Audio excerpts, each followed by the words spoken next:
Mga minamahal, kung tayo hiwalay sa malapan, wala po tayong magagawa. Hindi natin pwedeng sabihin na hindi na po tayo naglilingkod sa Diyos, pero lumalakad pa rin tayo sa kalooban ng Diyos. Huwag natin sasabihin, mga minamahal, na kahit hindi na tayo dumabdalo, kahit hindi na po tayo nagpapakita sa banal na gawain, ay nananatili pa rin tayong may pananampalataya. Nananatili pa rin tayong tapat sa Diyos. Hindi po natin pwedeng sabihin yan. Gaya ng sinabi ng Biblia, kung kayo ay walay sa akin, wala kayong magagawa. Amen. Kaya ang gawin po natin, maminamahal, sabi ng Biblia, magpalinis tayo. Yes. Sabi rito, ang bawat sanga sa akin ay hindi nagbubunga, ay aking inaalis. Ngunit, bawat sanga na nagbubunga ay nililinis niya upang lalong magsipagbunga. Amen. Lilinisin tayo ng malapan. Kaya nga, para mawala yung tinatawag na weeds, how to eliminate the weeds, magpalinis tayo ng mga salita ng Diyos. Amen. Magpatuwid tayo. Huwag tayong masasaktan. Kasi yung mga mananampalatayang minsan lang dumalo, pag nakarinig ng salita ng Diyos yan, nasasaktan yan. Nasasaktan sila, natitisod sila. Minsan, sisisihin pa nila ang mga ngaral dahil sasabihin pinapatamaan sila. Hindi po pinapatamaan. Amen. Tayo po itinatama. Amen. Nililinis po tayo para lalo tayo magsipagbunga. Sabi po rito, ang mga nagbubunga, ang bawat sanga na nagbubunga ay nililinis niya para lalong magbunga. Amen. Kayo'y malilinis na sa pamagitan ng salita na aking sinalita. Ibig sabihin, ang salita ng Diyos ang maglilinis sa atin, hindi sa ating sariling paraan. Hindi ka magiging malinis kung hindi mo pakikinggan ang salita ng Diyos at hindi mo tatanggapin ang pagtutuwid ng mga banal na salita ng mahal na Panginoon. Ang sabi pa ng verse 4, maminamahal, sabi rito, kayo'y manatili sa akin at ako'y sa inyo. Gaya ng sanga na hindi nakapagbubunga sa kanyang sarili, maliban na nakakabit sa puno. Gayon din naman kayo, maliban na kayo'y manatili sa akin. Sabi ng verse 5, ako ang puno ng ubas, kayo ang mga sanga. Manatili kayo sa akin at ako'y sa kanya at siya'y magbubunga ng marami sapagkat kung kayo'y walay sa akin, wala kayong magagawa. Wala tayong magagawa, maminamahal. Kaya hindi tayo pwedeng magmalaki sa Diyos at dahil ang Diyos, kahit wala ang tao, nananatili siyang Diyos. Pero tayo, pag wala ang Diyos sa buhay natin, wala na tayong kabuluhan. Para na lang tayong manikin, maminamahal, na napakakinis ng loob, pero walang espiritu ng Diyos, walang laman yung loob natin. Para lang tayong empty shell. Amen. Para lang tayong sakong walang laman, kapag tayo po, mga minamahal, ay walang espiritu ng Diyos at wala sa atin ang ating mahal na Panginoon. Yan po, maminamahal, paano natin maalis yung mga dawag na yan? Sabi pangalawa, maminamahal, sabi rito, set your affection on things above. Amen. Isipin natin yung mga bagay na nasa itaas. Magkaroon tayo ng tinatawag na heavenly minded. Ha? Wag nating ilagak ang ating isip sa mga bagay dito sa lupa. Na kailangan maging heavenly minded tayo, maminamahal, maging spiritualistic.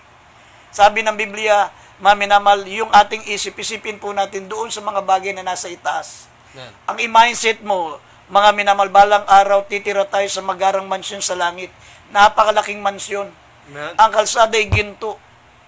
Ang pintuan ay perlas. Ang bawat haligi at ang bawat mga dingding ng ating mga tahanan sa langit ay pawang mahalagang hiyas, mahalagang bato, maminamahal. Nakasulat yan sa Revelation chapter 16, chapter 21, verse 16 up to 21. Nakasulat kung ano ang magiging tahanan natin sa langit, magagarang mansyon. Ang kalsada ay ginto, maminamahal.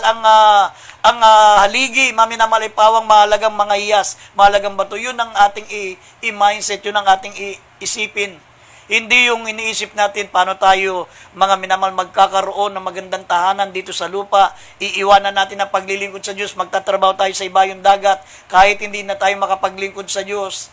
Magpo-focus tayo sa ating pag-aaral, pababayaan natin ang paglilingkod sa Diyos para pag nagkaroon po tayo ng tinatawag na profession, ay kikita tayo ng limpak-limpak na salapi, makabili tayo ng maraming sasakyan, makapagpatayo tayo ng maringal na tahanan. Maminamahal, hindi ganun. Amen. Sinabi ng Colossians chapter 3, verse 2 up to 3, maminamahal, sabi ng Biblia, ang buhay natin ay natatagong kasama ni Kristo. At pag siya'y nahayag, mahayag din, maminamahal, yung kahinatnan natin sa langit, yung gantimpala natin sa langit. Basahin natin ang mga talata, maminamahal. Dito sa Kolosas, Kabanatang 3, talatay 2 hanggang 3. Ilagak ninyo ang inyong pag-iisip sa mga bagay na nasa taas, huwag sa mga bagay na nanga sa ibabaw ng lupa. 3, sapagkat kayo'y nangamatay na, at ang inyong buhay ay natatagong kasama ni Kristo sa Diyos. Amen. Amen. Yan po, maminamal ang pangalawang paraan. Paano natin lilinisin ang mga dawag na yan? How to eliminate the weeds. Sabi, set our affection on things above. Amen. Ilagak natin ang pag-iisip natin sa mga bagay na nasa itaas. Kung ano magiging kalagayan natin pagdating natin sa langit, meron tayong buhay na walang hanggan, hindi na tayo tatanda, hindi na tayo magkakasakit, hindi na tayo mamamatay. Kapiling natin ang Diyos, maminamahal, kasama natin siya, magpakailan-kailan pa man. Tayo po'y may malaki at magarang mansyon. Pero dito sa libutan, sabi ng Biblia, maminamahal, yan po ay, sabi ng Biblia, yan po yung mapupugnaw sa matinding init.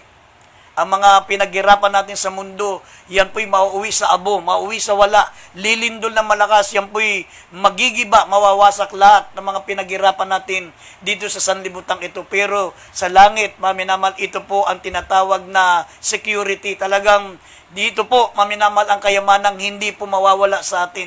Hindi mananakaw, hindi po magigiba, mananatili, maminamal, magpakailan-kailan pa man. Amen. Kaya nga si Apostol Pablo, maminamal, paano niya nagawa? Paano niya nagawa na iniwanan ang kanyang karir, ang kanyang pagiging abogado? Paano niya nagawa na iniwanan niya ang kanyang pagiging makapangyarihang tao nung panahon na yun, siya po'y senador? Inisip niya, maminamal, na lahat ng kayamanan na yan, lahat ng kapangyarihan na nasa kanya, lahat, mga minamal, na mga meron siya, sabi niya, inari kong dawag, inari kong sukal, inari kong weeds. Sabi niya, maminamahal, na hadlang lang sa paglilingkod ko sa Diyos. Sabi, lahat ng mga pakinabang para sa akin ay inari kong kalugihan. At inisip kong ito'y mga basura, inisip kong dawag, inisip kong sukal. Sabi niya, inisip niyang weeds, ang mga bagay na ito, maminamahal, para maabot niya ang ating mahal na Panginoong Kristo. Yun ang magandang mindset, maminamahal. Hindi ka manghihinayang kapag inisip mo, lahat ng mga bagay na material dito ay katulad lang ng damo, katulad lamang ng masukal na damo, katulad lamang ng tinatawag, mga minamahal na weeds. Sabi rito, basahin po natin ang Philippians 3, 7, and 8. Basahin po natin. Dito sa kalat ng Pilipos, kabanatang 3, talatay 7 at 8.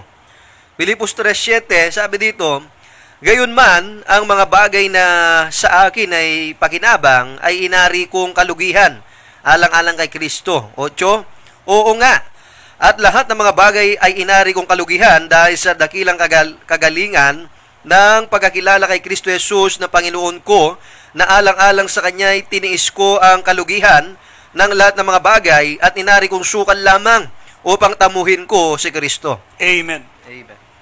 Inari niyang masukal lamang na damo. Inari niyang sukal. Ibig sabihin ng sukal, yung weeds.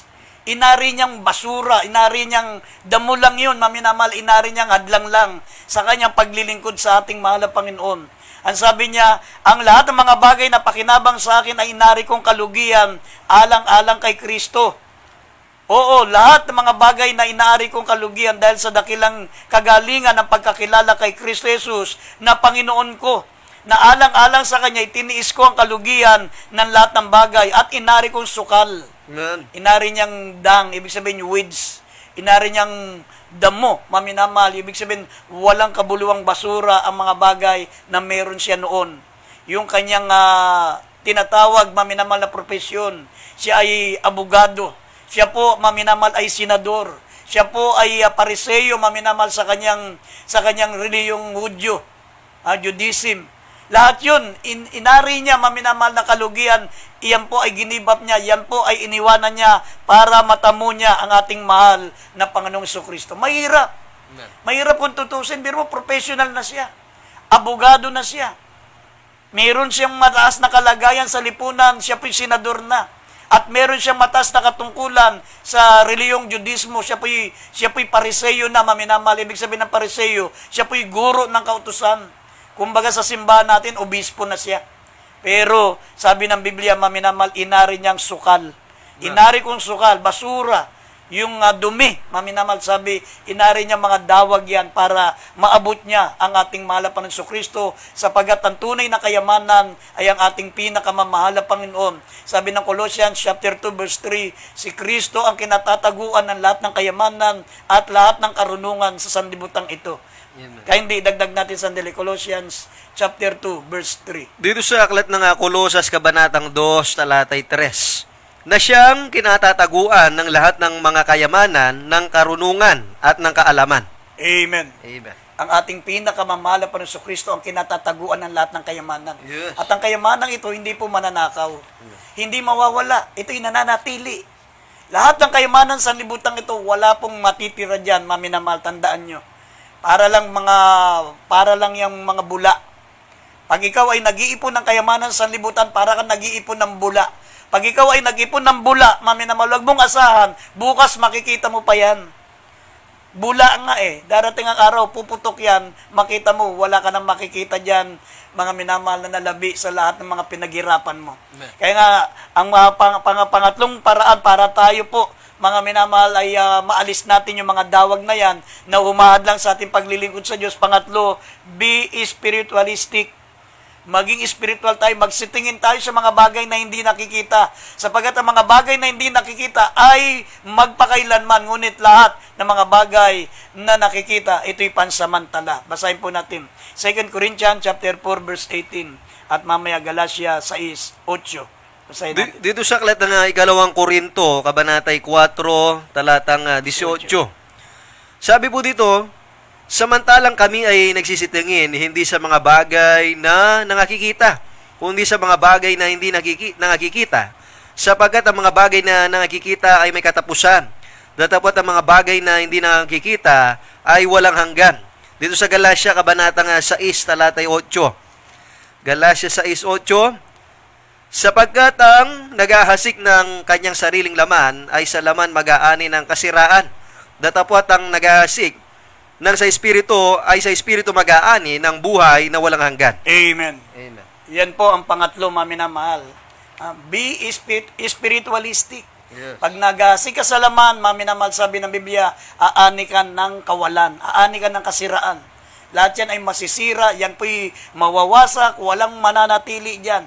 Ngunit ang nagasik ng Espiritu, sabi, ay aani ng buhay na walang hanggan. Amen. Ang mga bagay na nakikita ay pansamantala, ngunit ang mga bagay na hindi nakikita ay walang hanggan. Yan po ang katotohanan, mga minamahal. At ang kauli-ulian, sabi ng Biblia, mga minamahal, make the kingdom of God be our number one priority. Gawin nating prioridad ang paglilingkod sa Diyos. Put God first. Amen. Sabi rito, but seek ye first the kingdom of God and His righteousness, and all these things shall be added unto you. Unahin mo ang kaharian ng Diyos, maminamahal, lahat ng bagay. Idadagdag na lang sa iyo ng mahal na Panginoon. Totoo yan. Amen. Kaya nga nakita nyo yung mga nagpatotoo rito, maminamahal, mga engineer, mga kapatiran natin, mga professional, maminamahal, hindi naman naging hadlang sa kanilang ang mga pag-aaral nila, ang kanilang mga profesyon, ang kanilang mga trabaho, kundi naging inspirasyon pa nila, mga minamahal, sa kanilang mga profesyon, sa kanilang mga pag-aaral, ang paglilingkod sa Diyos. Laging nasa isip nila ang mahal na Panginoon, kailangan pagbuti nila ang paglilingkod sa mahal na Panginoon para pagdating na araw, magamit nila yung kanilang mga talento sa paglilingkod sa ating mahal na Panginoon. Kaya nga, mga minamahal, at the same time, sila po ay mga professional pero mga awit ng iglesia. Amen. Mga manggagawa ng Diyos, mga nagpapagamit sa ubasan ng mahal na Panginoon. Hindi kinakailangan maging hadlang, mga minamahal, ang mga profession natin, yung mga pag-aaral na yan, hindi kinakailangan maging hadlang para, mga minamahal, may pagpatuloy mo ang paglilingkod mo sa Diyos. Yes. Dito sa kauli-uliang talata, mga minamahal, basahin natin ulit talata, Proverbs, Kapitulo 24, talatang 30 hanggang 31. Dito sa aklat ng Kawikaan, mga Kawikaan, Kabanatay 24, talatay 30 at 31. Sabi dito, ako'y nagdaan sa tabi ng bukid ng tamad at sa tabi ng ubasan ng taong salat sa unawa. At narito, tinubo ang lahat ng mga tinik. Ang ibabaw niyon ay natakpan ng mga dawag.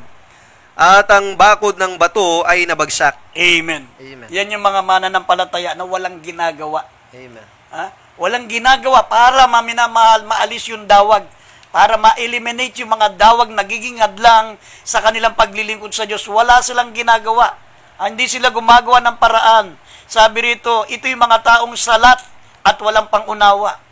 Mga mangmang sa salita ng Diyos, mga hindi binibigyan ng importansya ang banal na salita ng Diyos, mas binigyan ng pagpapalaga, ang pag-aaral, ang mga pagtatrabaho, maminamahal, yung kanilang mga negosyo, inuuna nila.